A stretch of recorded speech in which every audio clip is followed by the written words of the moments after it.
Incredible! Whatever country you live, longing for dead is the same. Olivia laughed awkwardly, depicting a smile. I think this is the destiny of those who were left behind. She spoke ignorantly, which Anna expected from her. Her thin lips touched a barely noticeable smile, and with her Anaros turned to the former sinking.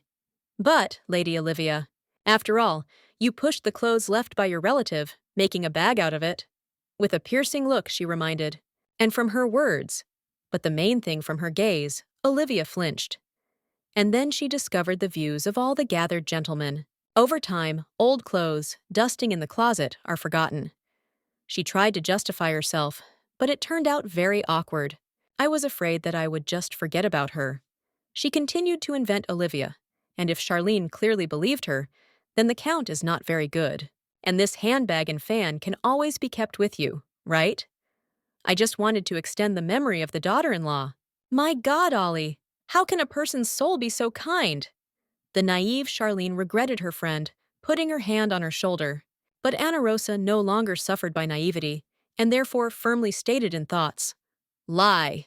That dress did not suit you. Indeed, unlike me, Olivia, like Astor, and all the hard drives, a thin physique and long limbs. And when they kicked me out of the house, she bypassed a dress to mock. But she could not wear it for a long time. However, it seems that she really liked the dress if she even ordered him to redo it, Rosa concluded, watching Olivia. And how did she dare to do this with a precious gift from my grandmother? With these angry thoughts, Anna clenched her hand into a fist. Hold on, we do not know where Langaro can watch us now, Marzi whispered imperceptibly to her, gently poked her elbow. However, why did your bride die? Meanwhile, Olivia Hayden asked. Apparently you were with her of the same age. My daughter-in-law was from a dysfunctional family, Olivia told him, making deep sadness and regret on her face. Therefore, our whole family tried to treat her with love.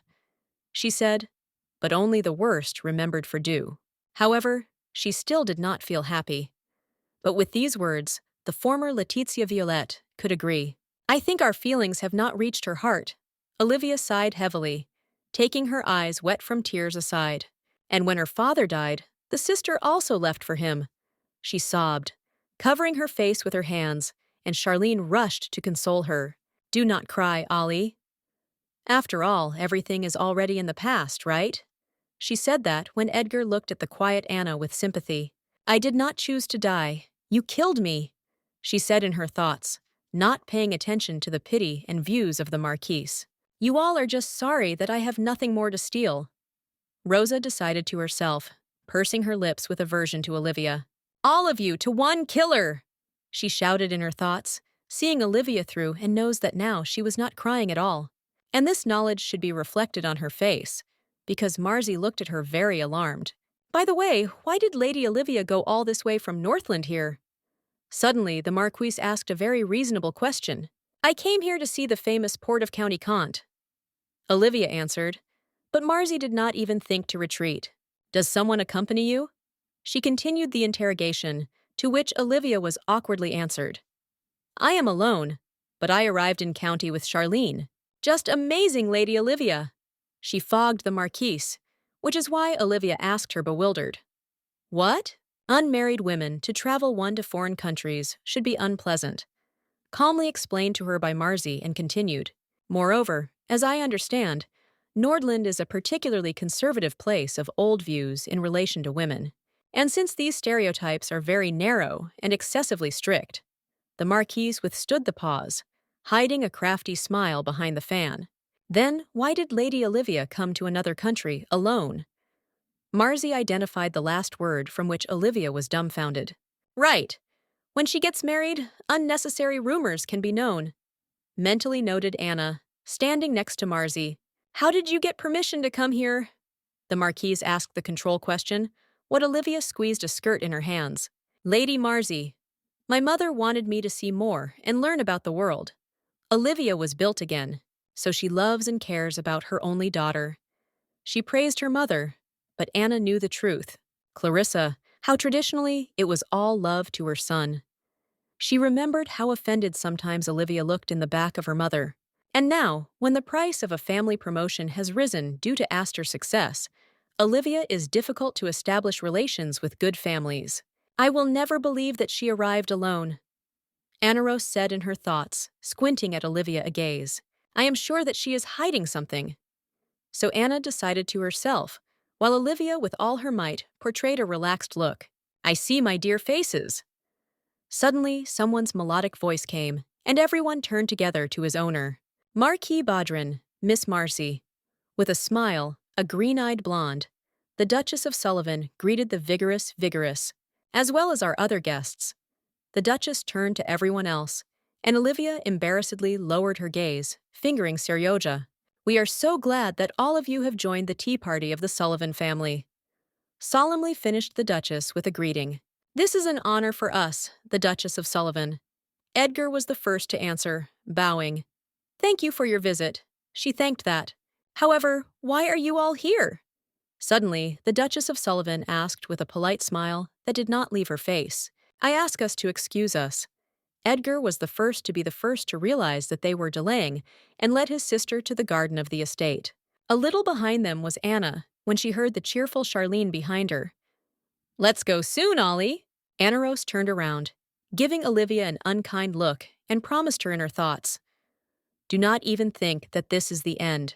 You can forget the insult, but not offenders, she said to herself, watching Olivia carelessly fun with her friend. Anna Rosa sharply turned away, accelerating her step, and, before catching Edgar and Marzi, vowed to herself, I will return everything to you in full. Meanwhile, a melody of violin was already heard to her ears. After all, what kind of tea party of high society does without music? And soon in front of Anaros, Victoire opened a view of the garden of the Sullivan estate, where all the guests of the flower ceremony gathered. Beautiful melody and delicious treats, intelligent conversations of venerable nobles. You can't imagine the best place for the debut. And so, slowly following Edgar and Marzi, Anaros finally arrived at the venue for her test. But suddenly, Anaros accidentally noticed one standing guest, which turned out to be a large gray cat. Is this a duke's pet? She suggested. And as if reading her thoughts, the cat immediately turned to her and looked with yellow eyes. In addition to the cat had a birthmark, which circled the left eye around, and while Anna admired them, he meowed. I never had a cat due to Aster allergies. Maybe I should have a return to Nordland, Anna thought. Rosa, let's go! Edgar called her, and Rosa turned away from the cat. Our table is there, added by Marzi, indicating the direction. Yes, I'm going. The girl hastened to return to friends, leaving a new friend in the person of the cat to watch her after. Black tea and wine, the strongest. Sandwich with salmon and basil. I made the marquise in order when all three sat at the table. I wonder if someone will understand that I'm not from Kant, Anna wondered, while the waiter recommended Marcy wine. At first, it was difficult for me to get used to their tea culture. Rosa admitted to herself, recalling the lessons in tea party in Kant. Lady, what will you be? The waiter asked with a bow. Please, I just have tea with cream, Anna answered. And when drinks with treats were fed on the table, Dew with Friends was able to enjoy the very flower tea. Have you seen each other for a long time, Edgar? Suddenly, a brunette in the company of an ash-haired man went to their pale-haired man. You must have been very busy these days, the brunette suggested. I was waiting for you and was upset. With a grin, he declared the second. Soon the wine supply season will come, so before its end, I have something to worry about. Edgar answered them with a smile. We are impatiently waiting for your wine, he assured the brunette, and turned to the marquise. You are even more beautiful today, Lady Marzi. You are as bright as you punished at sea. He gave Marzi with compliments, on which the marquise slyly covered her face with a fan. Do you like our tea? The brunette did not lag behind everything, and then with a smile, Marzi answered him. Thank you for asking. However, you don't want to ask anything else? She hinted, and both men smiled awkwardly, realizing her tactlessness. Then let me ask you who this lady is next to you? The brunette asked, and without waiting for an answer, turned to Anna. Let us see each other for the first time, but I can't help but say about your beauty. You seem to go straight from the famous picture. This is my younger sister. Really beautiful? She was responsible for Anaros Marquise. With a cheerful smile slammed the fan. In fact, I'm 2 years older. The Dew whispered to her. If you are beautiful, no one will notice. Marcy also answered in a whisper. Hello, my name is Anna Rose Victoire. Anna introduced herself with a polite smile, taking her debut in Kant's society. Victate? Is this not one of the families taking their beginning from the Marquis de Baudrin? The ash-haired man specified. Yes, right. Not many know about this. The Dew answered him, but the man continued. My great-great-grandfather once mentioned you. I was worried about the future of the Victoire family, because the Count did not leave the heir. He continued, and Anna was slightly worried. And yet I am surprised to see such a countess. At these words, Edgar noticed the confusion of Dew and hurried to her help. It is truly amazing, isn't it? He asked sonorously. Even after generations, the black hair of the Victoire remains the same. Right! My great-great-grandfather also had very black hair. The guest agreed, and Anna exhaled with relief. Thank you, Edgar. She thanked her friend in a whisper, to which the Marquise burst into a blush and embarrassedly hid a smile into a fist. What are you talking about with such interest? One of the guests was curious. Let me join. And in this way, Honoros Victoire attracted the attention of almost every guest of the flower ceremony. So, are you a relative of Marzi? Some asked. So young and already inherited the family, they showered others with compliments.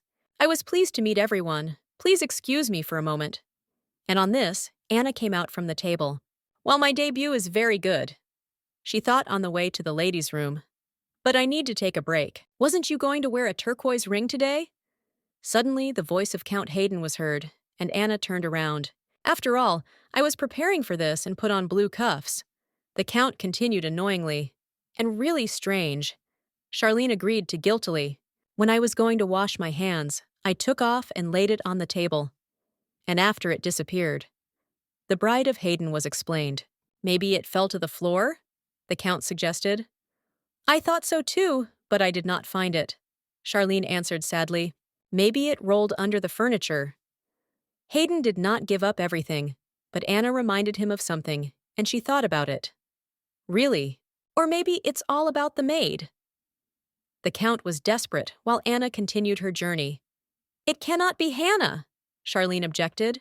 Can't it be that she has done all the way here and did it? Rosa reasoned, already walking along the corridor of the estate. And so, carried away by neglected thoughts, the girl reached the high white doors leading to the ladies' room of the estate. But when she went inside, she ran into the frightened Olivia that she immediately turned away and cried out, Countess Victoire? However, this gestation did not hide from Anna's eyes, and in her thoughts she wondered. Now she was hiding something in the sleeve? And out loud she kindly asked, closing the door behind her, Miss Olivia, how do you like the tea party in the county of Kent? It is slightly different from Nordland, right? Anna continued with a smile, passing by the wary of Olivia. Yes, here everything seems a little unfamiliar. She admitted awkwardly and hastily added, But Kent is unique. By the way, you and Miss Marzi received a lot of attention. You were amazing. She switched to compliments while Anna was powdered. No, Marzi was amazing. I stand out that I am her relative. Anaros calmly answered her. And so people constantly surround you? Olivia was curious, to which Anna honored her with her gaze. Like petals in flower wine. You are just beautiful. With a smile, Olivia flattered. Only Rosa was not needed by her flattery. It seems that you were paid much less than you thought. She concluded in her thoughts, seeing the envy of Olivia through and through. Perhaps you expected more interest from men to you as a foreign woman, especially because of differences in culture. But all their attention was attracted by Marzi and I. Anna reasoned to herself, remembering how Olivia Lonely sat at the table. By the way, what did you do here? She asked. Well, after a long journey, I'm a little tired. Olivia was explained. You probably even speak tiring. Rosa smiled, hiding his smile in the direction of lies and deceiving Olivia behind a smile. Do not worry about me and rest, Anna advised, while Olivia sat on a neighboring chair and opened her handbag. And then Rosa drew attention to the toilet table and wondered. She didn't touch anything here? Didn't she get rid of her habits? With this question, Anaros quietly squinted at Olivia. But just now, the ring Charlene was lost now. Really? No, it cannot be. Anna was horrified in thoughts. However, when I entered the room, it seemed to me that she was hiding something. She continued the thought, dismissing black hair. But if so, with this thought, Anna put her hairpin on the table and declared, I woke up early, so I was a little tired too. Want to take a nap? Olivia clarified. Yes, I'll probably have a rest for 30 minutes. Rosa answered her, rising from a chair. And after that, she went into a secluded corner, where the chair stood. But as soon as she left, Olivia drew attention to the hairpin.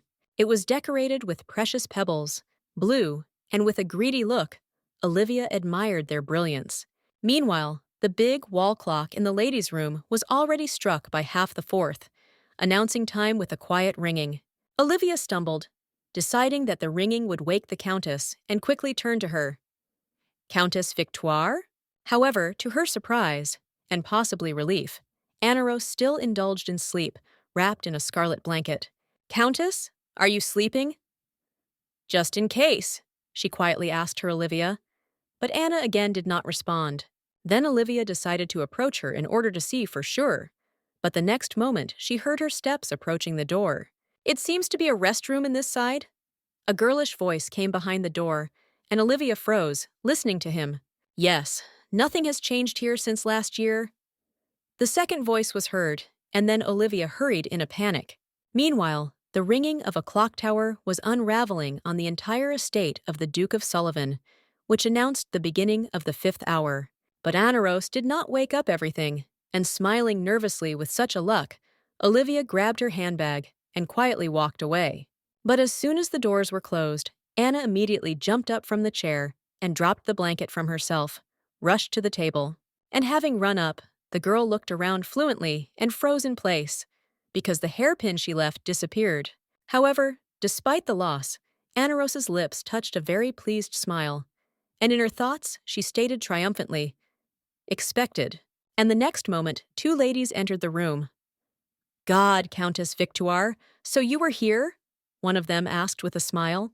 I was a little tired and decided to take a nap. What is the time? Anna clarified. The 5th hour is already. The second lady told her that in a hat.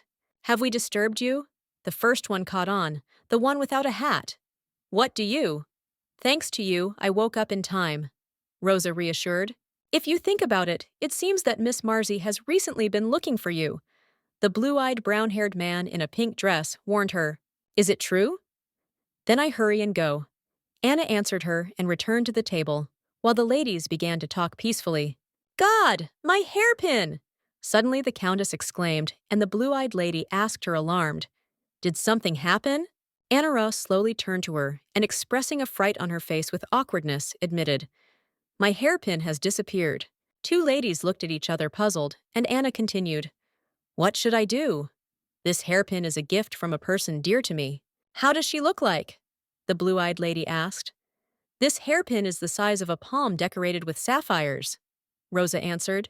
God, she must be very expensive. The lady gasped, and her friend added in a hat, You need to find it as soon as possible. All three girls took up the active searches of the hairpin, and only one of them knew that these searches would not be successful. Are you sure you have lost the hairpin here? The lady timidly specified. Perhaps you dropped her in the garden? The second suggested. No, she was definitely here when I fell asleep, Anaros objected, depicting despair and panic on her face. Then, maybe, it is worth contacting the Duchess of Sullivan? The lady and Anna agreed with her. Yes, it seems that you have to. It would be much easier to attract the third party.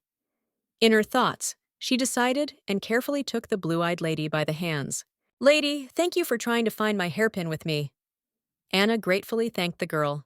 I hope you will find her, Countess Victoire. She sincerely wished. With a smile, he bored with a light blush. I beg you, be witnesses in my game, dear ladies. Anna already wished in her thoughts and smiled with satisfaction. And in order to strengthen trust and arise friendship, Anaros decided to detain a little more in the company of newfound friends. However, for a long time, the conversation could not continue, because from the garden where the guests gathered, a melodic ringing of the bell came. God, what is this? Have you heard that? The blue-eyed lady was surprised, But Anna thought about, recalling what this ringing was. This bell calls when members of the royal family or other honorary guests come. Suddenly she remembered. It looks like this is some important guest, Anna answered, to which the blue-eyed lady enthusiastically rushed her. Let's go. This is a long-standing tradition of the Kantian Circle of Communication, which I learned about from Marcy. Rosa thought, following the ladies. When the organizer of the tea party calls the bell, the guests must stop all their affairs and get together. And through the crowd of guests that had already gathered in the garden, Anna saw how the Duchess of Sullivan returns the bell to the tray.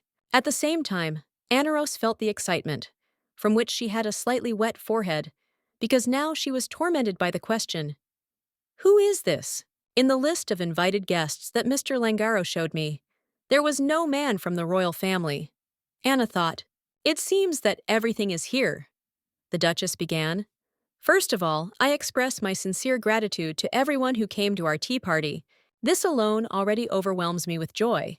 But today, an unexpected guest visited us today. The Duchess of Sullivan announced. Is this the ruler of Kant himself? In surprise, Anna suggested, sincerely lost in conjectures about the personality of the guest. Meanwhile, the Duchess continued. Let me imagine, the blessed and most illustrious land of Westeros. And the next moment, the ducal's voice fell silent for Anna Rosa, like all the sounds of the world around.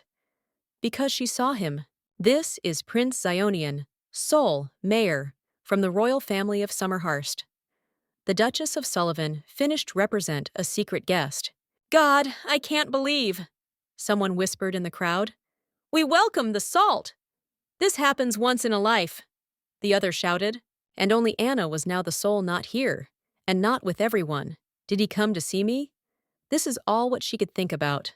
I said that I would make you not even remember your ex. Suddenly, his words and his touch were remembered, and Anna extended her hand to him, but immediately pulled her and pressed her to her heart. This cannot be.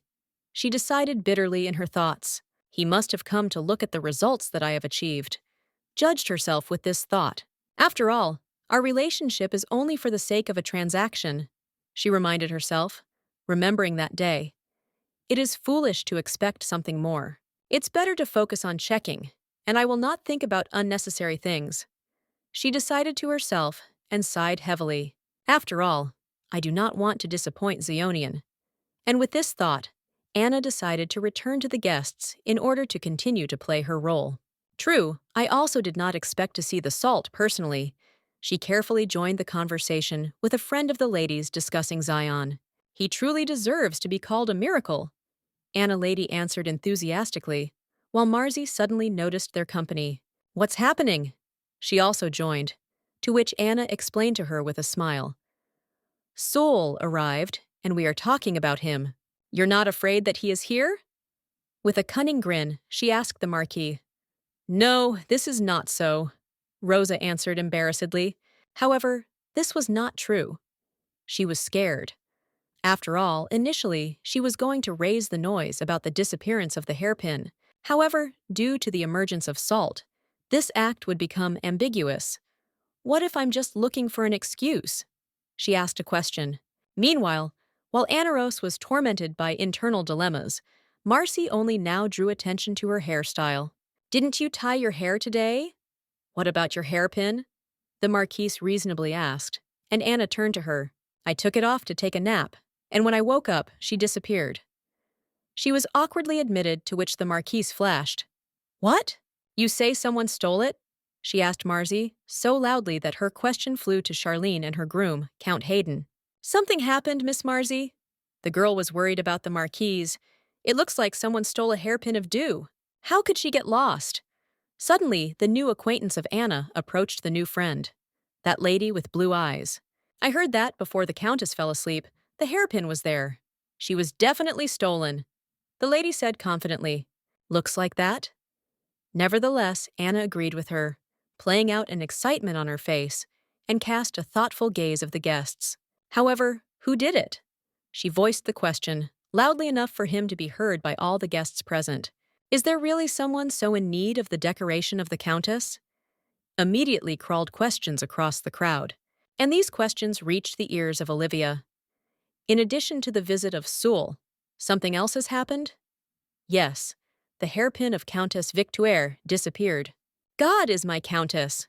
What does it all mean? Olivia realized in an instant, with alarmed look running to Anna and Marzi. However, Anna Rose Victoire met her with a very gaze, and she said in her thoughts triumphantly, I got. Lady Olivia, do you remember the hairpin that was on me? Anna asked, playing excitement and holding Olivia by the hands. Certainly, she confirmed with an awkward smile, but then somehow uncertainly clarified. She was green, right? The dew was waiting for this lies from her, and therefore she pulled away from Olivia and thought out thoughtfully. How strange, Lady Olivia. I remember how I fell asleep while you were in the restroom. The girl continued and withstood a dramatic pause. And when I woke up, I noticed that my hairpin was gone. Anna ended her thought, and Olivia was numb. What? She squeezed out a question, sweating with excitement, and a crowd of guests around was already exploding a homon of crossing. Did Lady Olivia take the hairpin? Could a noble lady from a foreign country do this? But if you listen to Countess Victoire, who else could do this except Lady Olivia? All whispered ladies and gentlemen. But unlike all of them, Anna Rose Victoire knew the truth. She knew that Olivia Winchester was very fond of blue. Most of the things that she lost because of her former relatives were the same blue color. Aquamarine jewelry, heavenly blue dress for tea drinking, even shoes with silk and aquamarine inserts. I did not choose the outfit deliberately for this trap. But what is the coincidence, however, Olivia? Anna thought vindictively. It seems that I also remember that before going to bed, the Countess took off her hairpin. Finally, Olivia spoke again, and everyone was silent. However, immediately after you fell asleep, I left the restroom, and then the hairpin was still there. She assured everyone, Countess, think well. Maybe someone else entered and went out after me? Olivia suggested hintily. When we entered, the hairpin has already disappeared, the blue-eyed lady said. Moreover, when we came in, the Countess still slept. Do you really suspect that it could be us? Boyko, she attacked Olivia and she began to make excuses. And perhaps it would have reached the assault if Anna Rose had not intervened in a quarrel. Lady Olivia, did you leave the room right away? How did I fall asleep? She asked. Certainly. I was worried that I could wake you up. Olivia was indignant. What time was it? Anna continued the interrogation, glancing at the time tower. Somewhere about 5 hours. Olivia answered, Ah, for sure. When I fell asleep, I heard the ringing of the bell. It was just 5 hours, right? Rosa clarified with a smile. God, we also heard this ringing when we were in the corridor at the restroom. The blue-eyed lady agreed with her. Just then, we decided that before continuing, we would take a break for 30 minutes. She continued, thinking. By the time Lady Sophie entered, the hairpin has already disappeared. Suddenly, Anna said, and a handy was heard from the crowd of guests. I guarantee this. Anna Rose Victoire swore, staring directly into the eyes of the stunned Olivia Winchester. My God!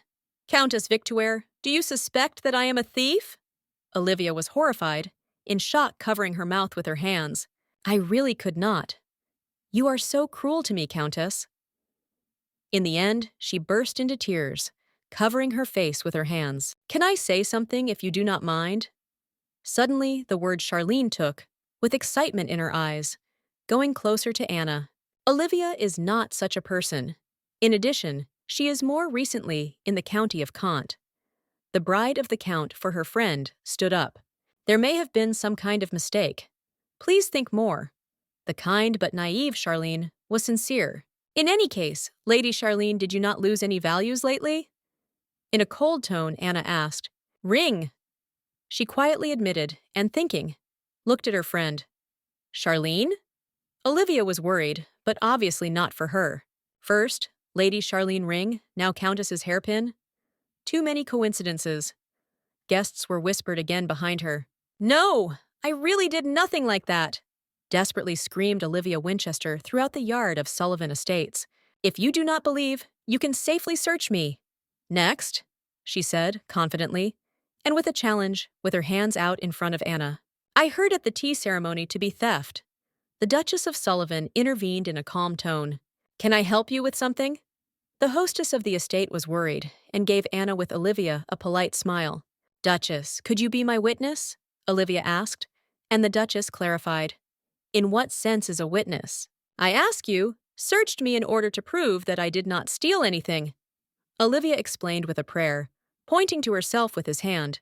"Do you want me to search you now?" The Countess was slightly confused. "Yes, if you do it, everyone will believe," Olivia said. "At least let's do it inside," the Duchess suggested, squinting a hinting look at the curious crowd of guests. "No, I want to do it here so that my conscience is clean," Olivia insisted, raising her voice so that everyone would hear her. "Come on, the Duchess!" She rushed, demonstratively spreading her hands in front of the Duchess of Sullivan, which confused her. "Fine."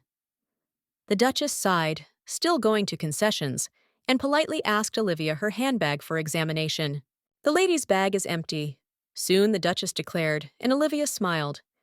And then the Duchess began to examine her dress. "There is nothing between the dress and shawl either," she said again after the search. "See, I did not steal anything," Olivia said proudly. "Can I look, Lady Olivia?" Suddenly Anna volunteered. "God, do you trust the Duchess?" She was indignant at such insolence. "It's all right, Countess. Do as you wish," the Duchess of Sullivan calmly answered, to the clearly surprise of Olivia. "First, we will start with the inside of the sleeve." Anna decided in her thoughts, personally starting the inspection of Olivia Winchester. "The neckline is too deep, but if you put your hand there," she noticed, continuing the search. "Well, convinced?" she asked Olivia. But the next moment, Anna suddenly squatted before her. "What are you doing?" Olivia exclaimed, to which Anna answered with a cunning smile. "But you wanted to prove your innocence. How far are you ready to go? No matter how much you are looking for, do not climb. Let me go!" Olivia began fiercely indignant. But the next moment, Anna hit her garter with her fingers and was scorched in horror. Olivia immediately collapsed to her knees, and in the rained silence, all the guests heard and saw how the ring with turquoise rolled on the marble floor. "Wait, this is my ring," Charlene said, raising the mentioned ring from the floor and looking into the face of her friend. "Charlene, this is not so." Olivia began to make excuses. Only her voice began to tremble and stutter with excitement. "I accidentally found this ring and was going to return it later." She hastily came up with an excuse, finally panicking. "But why didn't you say anything?" She asked Charlene a reasonable question, which Olivia no longer found a sound answer. "You knew that I was looking for a ring, and that Hayden even observed the dress code for his sake," Charlene continued, angry with every word. "It seemed strange to me from the very beginning. After your visit to the restroom, my ring unexpectedly disappeared." "Wait, do not rush to draw conclusions. I can explain everything," Olivia objected desperately, hastily rising from her knees. "I don't think so," suddenly Anaros Victor said, stepping forward, and all those present turned their eyes to her. "I found something else, besides the ring. What happened to you?" And with these words, Anna demonstrated a makeup brush. "This is the brush that was on the toilet table in the restroom." The Duchess of Sullivan found an object from her cosmetics. "No, I have not stole this brush or whatever it is. I did not take her. This is not true," literally exploded Olivia indignations. "You have not stolen it." The ducal focused on this tiny word and made a voice very cold. "So you stole something else, Miss Olivia?" the Duchess of Sullivan asked, but without the previous polite smile. "I did not steal anything. Do you even know who my brother? Astor Winchester from Northland." Olivia passed from defense into an attack. "Why should I steal when the family business flourishes and money is always in the house?" she proudly asked, her hands spread. "Habit," suddenly stated, preserving the silence before Prince Zionian, and turned his eyes in his direction. "If I remember correctly, you were sent from your own country because of bad habits, right?" Sol specified, putting down a glass of wine. "In the sense of expelled?" she asked Olivia with a trembling voice, and sweat had already appeared on her pale face. "Not at all. Parents recommended that I travel, and I listened to their advice." She objected politely. "This is called the expulsion, lady." The adjutant of Langaro, which seemed to arose from nowhere, was courteously corrected. "What the groundless rumors!" Olivia immediately attacked him, while the adjutant calmly straightened the monocle. "I did not touch the things of other people. She continued to prove her innocence, to which Langaro impassively crossed her hands. Instead, did you touch someone else's husband? In a calm tone, the adjutant hinted, and Olivia was numb, like from a slap in the face. Have you heard? How could she do it with a stranger husband? The crowd of guests around her was indignant and dancing with dissatisfaction. Olivia Winchester, you have experienced 3 secular seasons and are still not married. Langaro began to voice her biography. At the same time, rumors arose about your novel with Robin, managing the hippodrome and son-in-law of the Duke Karl Hirschbent, after which you left the country without determining the date of your return. With a smile, the adjutant finished, bowing respectfully. Or am I mistaken in something, Lady Olivia? Langaro specified, looking up at Olivia and looked with his yellow eyes. And Olivia Winchester was stunned not so much from his words as from the vertical pupils that had shone to her for a moment. However, his words acted not only on Olivia, but Anna suddenly remembered the words of her friend from a past life. I am sharing with you because it is you, Letitia. I do not trust men, once Larissa Hirschbent told her. All that I need from them is a worthy genetics that can be conveyed to children, the ash-haired duchess told her, and Letitia Violet then thought about her husband. After all, Robin Armand was a native of a foreign baron family, but he was lucky enough to be chosen by Larissa, the only daughter of the Duke of Hirschbent. She then remembered them together. Although he achieved success exclusively thanks to his appearance, Robin, being simpleton, could not abandon his habits. Are you not worried? Toga Letitia asked. If you are talking about rumors, it suits me. The Duchess calmly answered. My father is one of those people who will do everything for me. Without restraining a smile, Larissa added, dreamily thinking about her. But at that moment, Letitia thought about it. According to her, Karl Hirschbent loved his daughter very much and very hated his son-in-law. For garbage to engage in garbage naturally. She remembered her words. But if this is a person, you should not have business with him. Instead of Robin, he dealt with women who were associated with his son-in-law, and they no longer dared to touch Robin. This is complete madness. Why did Olivia contact the Duke of Hirschbent with the son-in-law? I was horrified in her thoughts by Anaros. How dare you?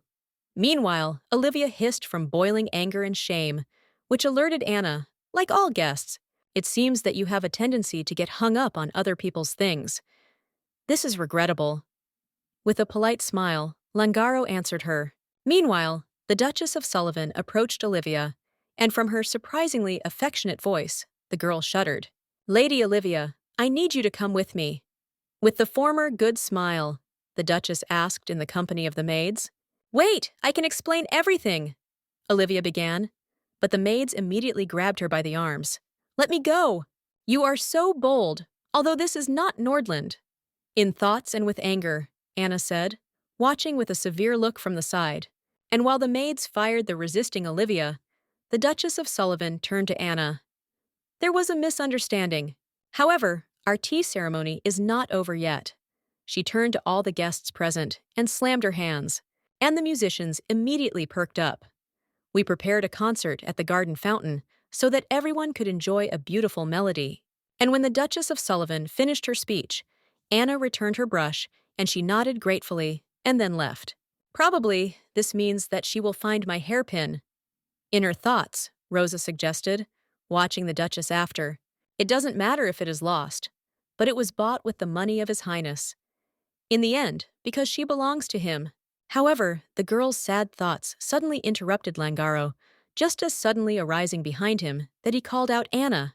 She was scared to admit, but with a smile turned to him. Excuse me, I probably scared you. The adjutant immediately apologized. Can I help you with something? With a smile joyful from reuniting, the Countess Victoire asked the old friend, and Langaro also smiled joyfully in response to her, and then said, His Highness wants to see you for a moment. The sun in the sky was already turning towards sunset, when the adjutant led Anaros to the greenhouse of the estate of the Duke of Sullivan. I beg you, go through. Langaro opened the door in front of the girl and let it go inside, and there Prince Zionian was already waiting for her. Your Highness is glad to see you. Anna greeted him, bowing respectfully, to which Sol rose from the couch. What did you think about then? He asked a question, suddenly getting close to her closely and taking the girl by the chin. As soon as you reveal yourself, your value will be insignificant, Zion reminded, slightly clenching his cheeks with her fingers. Based on the circumstances, you acted quite recklessly, he continued, softening his tone and straightening up. I'm sorry. All that Anna could answer him now, shavingly closing her eyes from him and bursting with a blush. I don't know if you believe it, but I didn't want to. I will be careful, and henceforth will not repeat such a mistake. She swore, and you are more talented than I thought. Suddenly, Zionian praised, affectionately stubborn her chin, and Anna looked into his eyes. Manner, behavior, emphasis, everything was impeccable. Sol continued to give her praise, recalling recent events. Let your last actions be extremely dangerous, but I will accept it. In the end, he did not restrain his reproach and pulled away. Even faced with the enemy, you did not hesitate.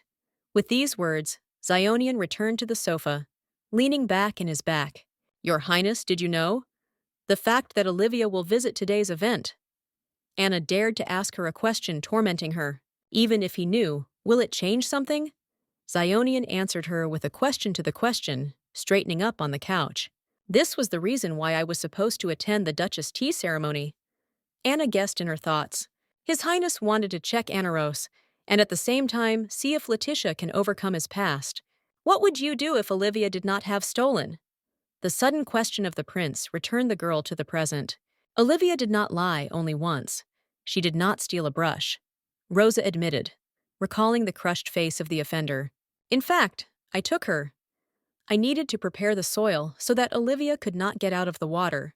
It turns out that your plan was more difficult than I thought, Anaros. With a satisfied smile, Zionian praised her. But why did you help me? Anna announced another question tormenting her, and, from excitement, took herself by the elbows. And there was a tense silence between them, which continued until Zion leaned forward and said, Why did you help? If a glass on the table is as if he is about to fall, will you not retire it? With a grin, he answered with a mystery. I am really like a chess horse for him. Anaros admitted to herself in her thoughts, dropping her eyes with sadness. I knew this, so what I hoped for? She began to torment herself with a question, and tormenting his memories of their first night.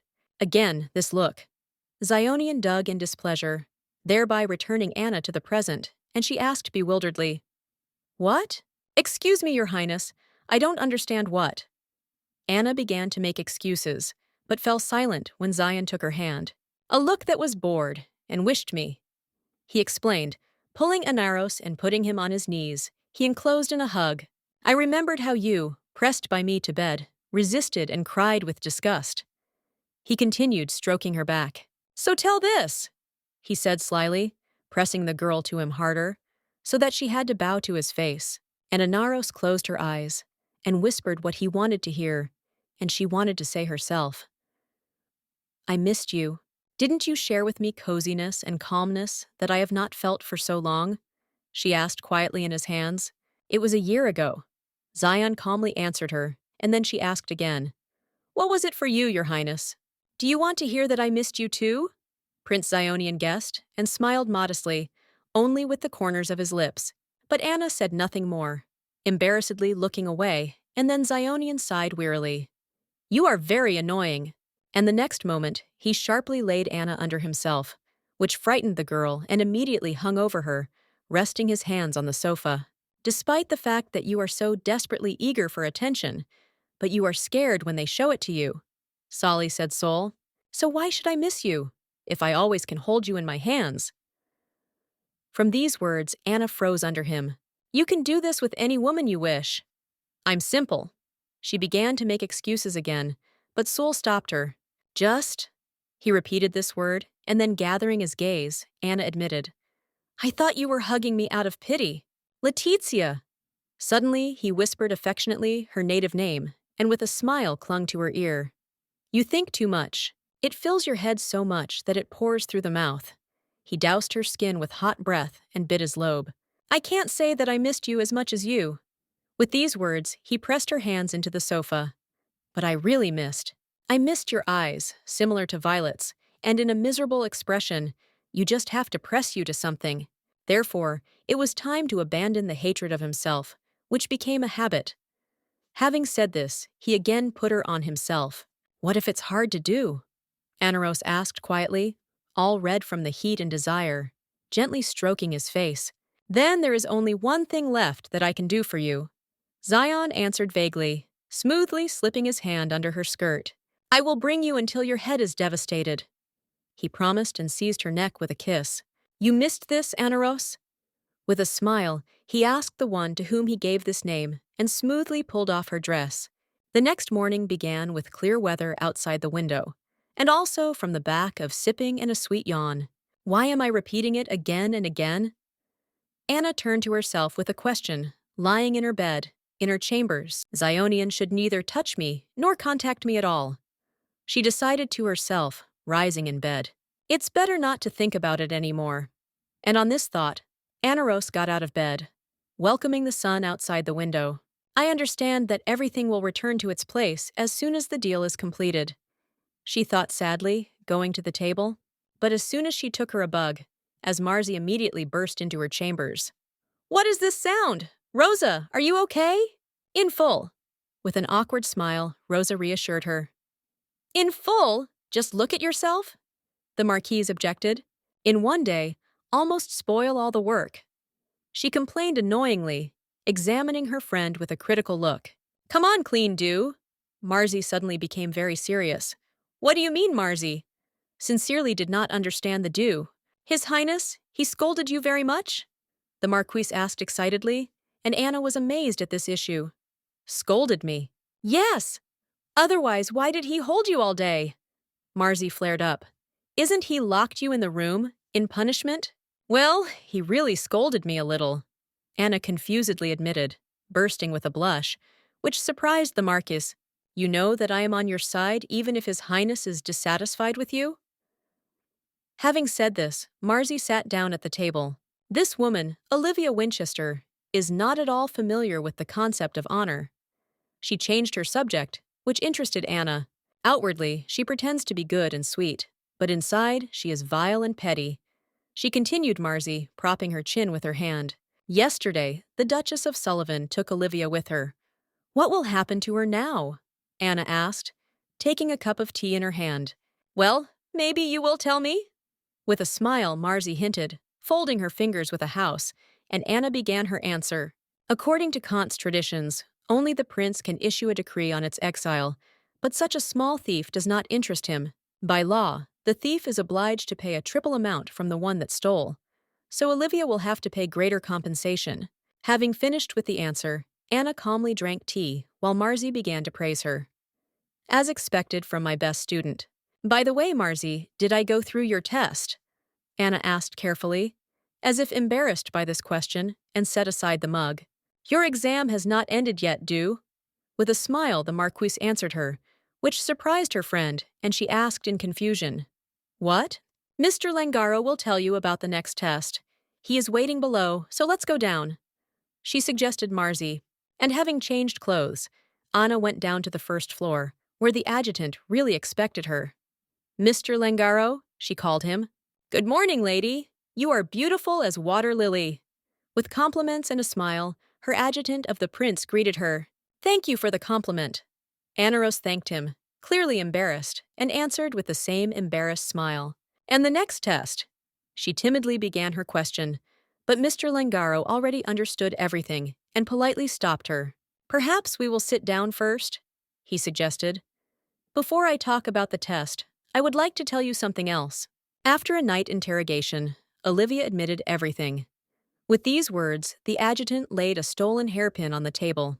Although she admitted that she touched the hairpin and stole the ring, she insisted that she did not take the brush. Therefore, the Duchess of Sullivan was so angry that she sent Olivia to imprisonment. He finished the story on this Langaro. This is so shameful. I said Anaros, but with an echoed sympathy to the former sinking, and therefore she looked down. However, then she revived and asked Langaro, a curious question for herself. By the way, where did she hide the hairpin? About this, lady. The adjutant hesitated suspiciously, gliding into a fist, and looked away from awkwardness. Do not worry, I thoroughly washed it before returning to you. He assured Anna, and she was taken aback from this farce and embarrassment. Please take it too. The adjutant deftly translated the topic, putting case in front of Anaros with a smile. And in that case, Anaros discovered a handbag and a fan belonging to Olivia, to her amazement. What? Where did you get it from? Look at it as alternative compensation, Langaro explained to her, while the girl was looking at her handbag in her hands. I was always only taken away from me, she thought sadly. Therefore, do not even believe that they returned to me what belongs to me. Or do you want monetary compensation? He specified Langaro what Anna reassured him to. Number, this thing is very important for me. Thank you very much, Mr. Langaro. She thanked. But as it turned out, the adjutant did not think to end. This is not all that I want to give to you. And with these words, he laid a blue envelope on the table, decorated with a white ribbon. And by opening it, Anna discovered an invitation addressed to her, Anaros Victuer, and reporting the lunar ball. Moon ball, she thought. On the day when the moon rises brightly in the year, a masquerade ball is held in the coastal temple. This is an event when people hide their faces and treat each other as equal to believers worshipping the god of the sea. They dance all night, praying to calm the storms next year. And according to tradition, two are always invited. I invited me to the ball. Anna smiled and thought to herself, now the nobleman Kant was really recognized in me. This time the test conditions are the same. He warned Langaro, erecting a finger. Do not let anyone guess that you are a foreigner. Because of the masks, you will have to focus only on the speech and behavior of the partner. But I'm sure the lady will cope. Then Langaro smiled amiably, smiling slightly confused by Anna, and added, after all, you have passed the first test. By the way, you probably already heard the news from Miss Marzi. He replaced the subject again, but Anna was not aware of the news. His Highness plans to temporarily settle in the residence of the Marquis de Baudran. The adjutant told, and Dew was surprised by the news. God, Miss Marzi didn't tell you? Langaro guessed, and Anna awkwardly answered him.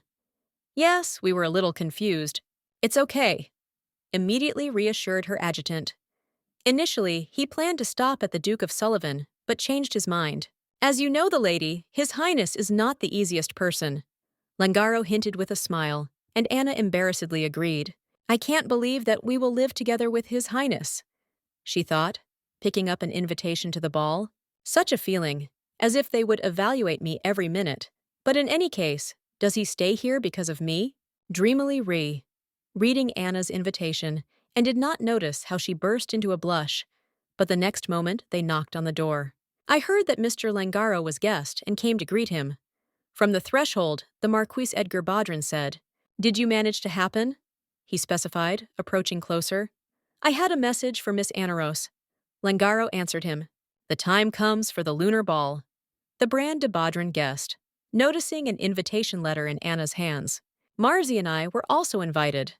With a smile, he boasted, leaning towards Dew, and the adjutant noticed something between them. By the way, with whom is Your Excellency going to go to the lunar ball? Langaro was curious, looking at Edgar with a squint. Who am I going to go with? He asked embarrassedly, stuttering slightly with excitement, and suddenly burst into a blush. Well, I, as usual, will go in a carriage with Marzi. The Marquise finally answered, spying on Anna's invitation. If so, your partner. With a smile, Langaro was about to volunteer, but Edgar stopped him. Do not happen to this. Somehow you are too fast.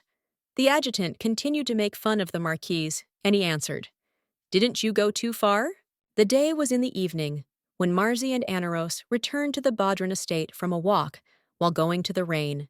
Do stop losing weight. Your size is constantly changing, the Marquise complained, brushing an umbrella from the water.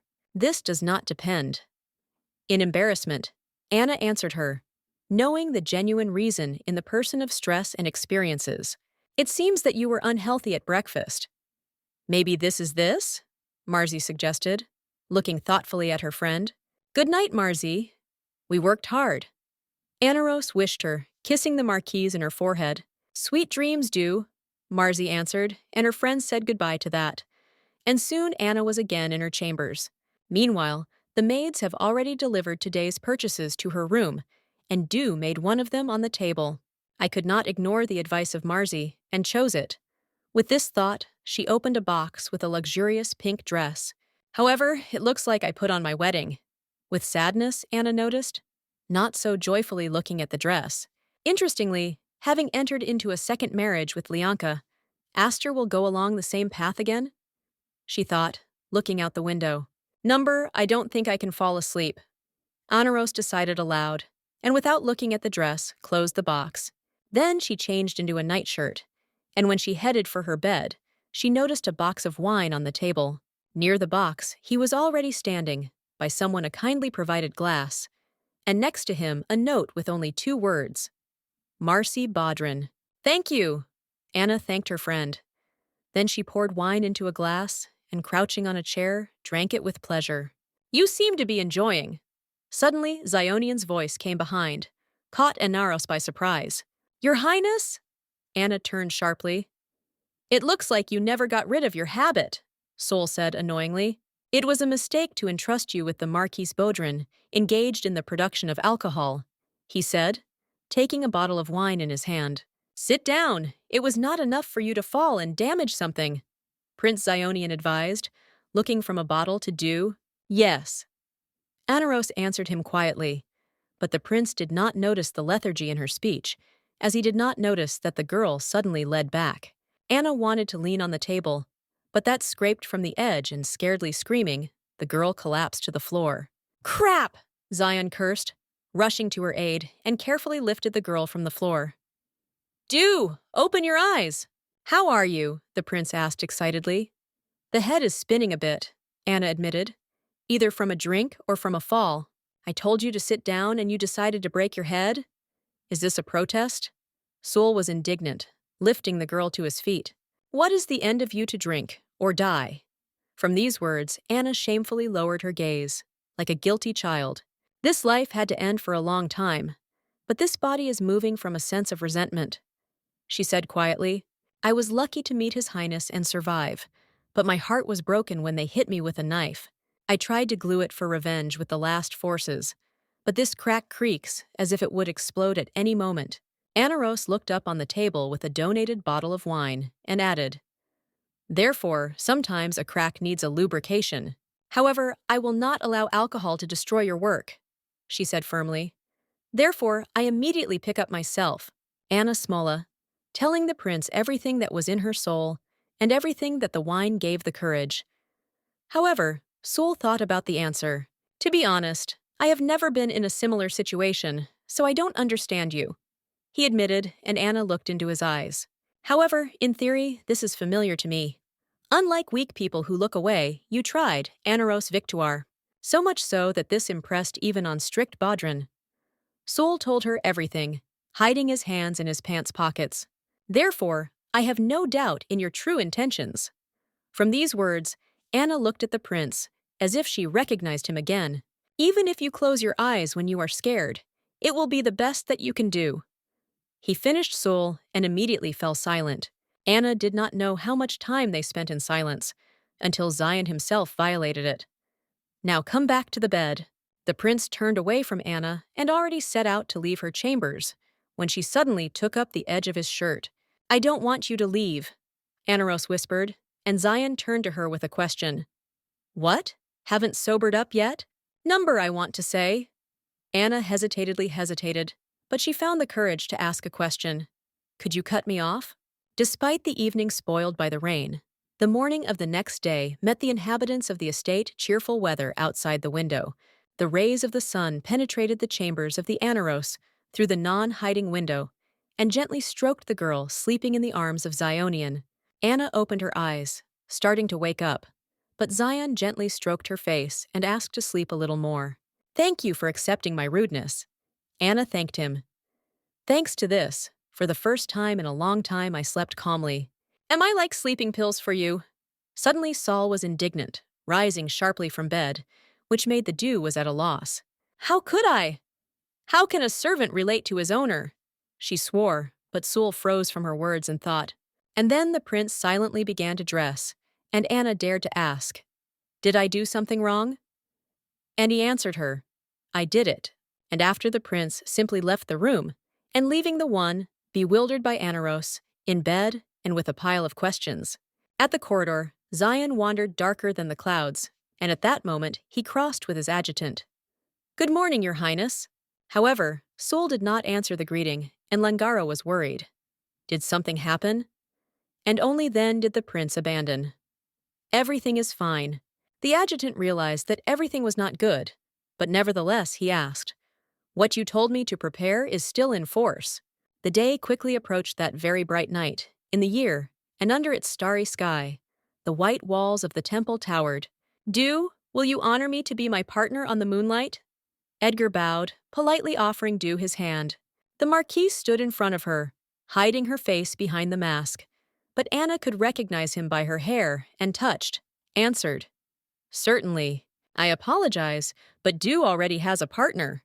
With a malicious smile, the dressed-up by Marzi said, wedging between them,